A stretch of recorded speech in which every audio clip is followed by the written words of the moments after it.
Chcem vám dať nejaké dáta. Po 3 hodinách jazdy v daždi, pochopiteľne v offroade, ale aj na ceste, pred 1,5 hodinu začalo vyslovene fakt liať a ja z toho golieru, z tej kapuci, ktorý som mal zrolovaný, som si dal regulérnu kapucu a dal tú helmu na sebe a fakt to funguje, doporučujem to, lebo tým pádom ste 100% nepriestrelní. Tá voda vám nemá kde vliesť, o to skôr, že ešte zips je zaizolovaný.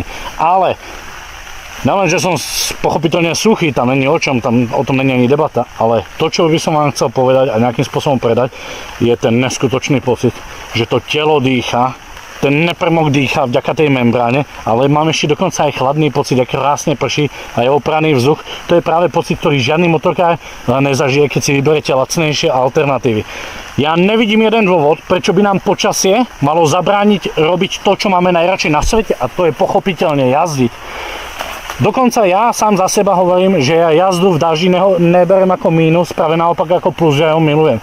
Keď si tá voda klepe na tú helmu, jak po okapách, je niečo unikátne a strašne rád jazdím v daždi, strašne rád si to užívam a hovorím, bez ohľadu na to, kde, ono dáže jak sucho, je to chyba v Matrixe a už keď si mokrý, stále platí, že mokrému voda nevadí.